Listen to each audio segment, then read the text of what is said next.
Hey everybody, it's Jason Blaha here. I thought I would sit down and do a video for you guys and gals answering a common question I get. Let me give you guys a forearm shot first. All right, let's talk about this. I get asked this pretty routinely, because I have the really famous Ice Cream Fitness 5x5, the original that I published in 2012. Tens of thousands of people have run it. Millions and millions of people read the article on it. The video got tons of views on both channels. Very, very popular. Even some famous influencers admitted they built their base on it. A few of them out there have originally.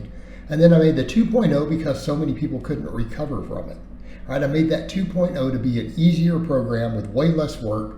It's a 3x5 set of 5x5, less lifts. And, the question comes up, as I've gained more experience, because my God, it's been about 12 years since the original. It's been at least 6 years since the 2.0. So it's kind of like if I did a 3.0, like let's say I updated it just based upon my current knowledge, because I've been coaching all this time too. I have tons more experience. I've coached hundreds of clients since that first one has come out. What would I do different?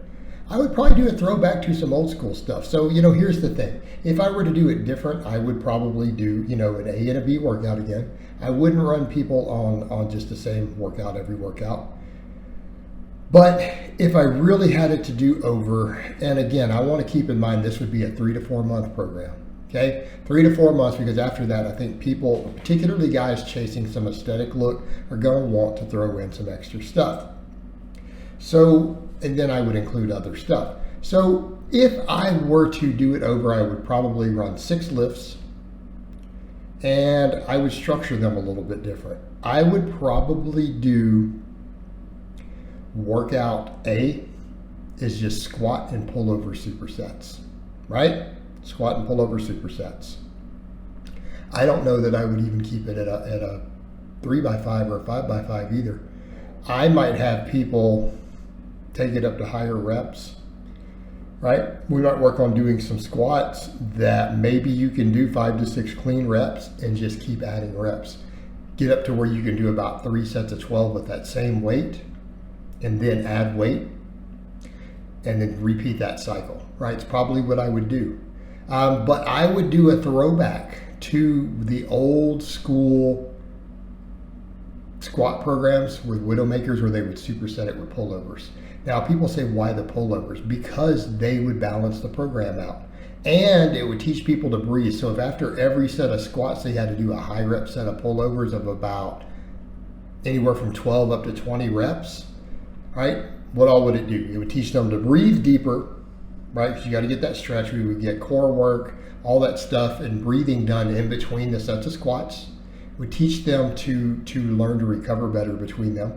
The squats and that alone, people would gain muscle. I think guys would get significantly bigger off just those 2 exercises done in a superset, right? I'd run up to about 5 sets of each. All right, but I wouldn't always do just the low 5s. I might consider taking the reps up higher. So it would be set of squats followed by a set of pullovers. Break, set of squats followed by a set of pullovers. And it could be dumbbell or plate, but I would keep those reps high on those pullovers, okay? That could be a whole workout. That would be 10 total sets for the day done as a superset. So five supersets pretty much. And that's probably how I would do it. I would have people build reps on those squats till you could get 12s. Then I would add weight. Now people say, are they going to get strong? Yeah, they'll get stronger. Sets of 10 and 12 on squats will get you stronger. They're going to get bigger. And they would still be able to hit a heavy max if they were to test their max later, right? Guys will get stronger, but think about what all we're getting from the pullovers on top of it. The squats are working the entire lower body. Pullovers would give us the other stuff. We would get chest, we would get lats, we would get the long head of the tricep back here, the head that the bench press neglects, right? The bench press neglects that head. We would get it on that. All right, what would workout be? I would probably do deadlifts.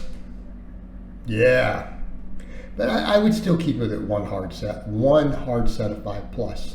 But it might be the same thing where I would have them add reps. When they can get to 8 reps, they could throw another 10 pounds on to try to get 5 and then build up.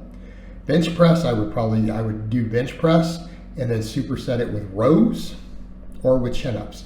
If a person is strong enough to do chin-ups, absolutely. Get in and do those chins. If they can't, I would do barbell rows, okay? Those could be done again as a superset. Get those novices into shape. Get those novices into shape. So bench press followed by chin-ups or rows. Bench press, I'll do maybe 3 sets of that, right? Give us 6 sets there, 7 for the deadlift. What would I finish up with? Barbell curls.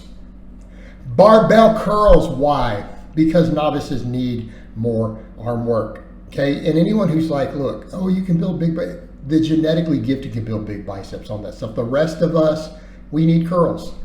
And it's still a big exercise. Even a strict standing barbell curl, that's still a big barbell exercise, right? That's still a big movement. Get in and do some curls. And they might not be able to use a full power bar yet, that's fine. They can use a lighter dumbbell till they can, or they can use some of those smaller bars. Gyms have straight bars. Get in and do a barbell curl. That will give that extra bicep that people need, because they're gonna need it.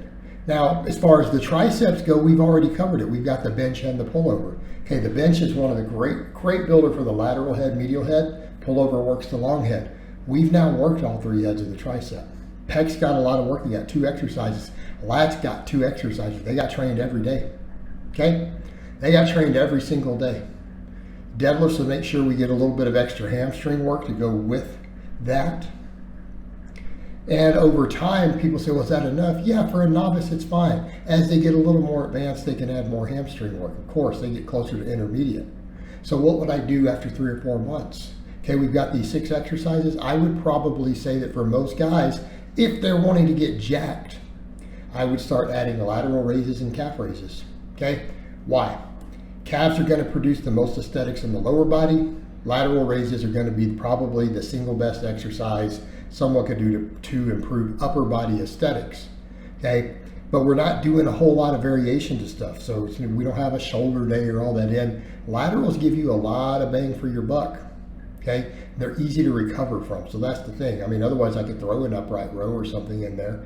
But I feel like just coming in and doing some dumbbell laterals or plate laterals, if they're training at home and they only have plates and no dumbbells, I feel like that could be added like in a phase 2. Like we could add calf raises and we could add laterals. So where would I put them? I'd probably throw the laterals in, supersetted with the curls, right? So you do it at the end on the workout B. Workout A, I would do calf raises at the end.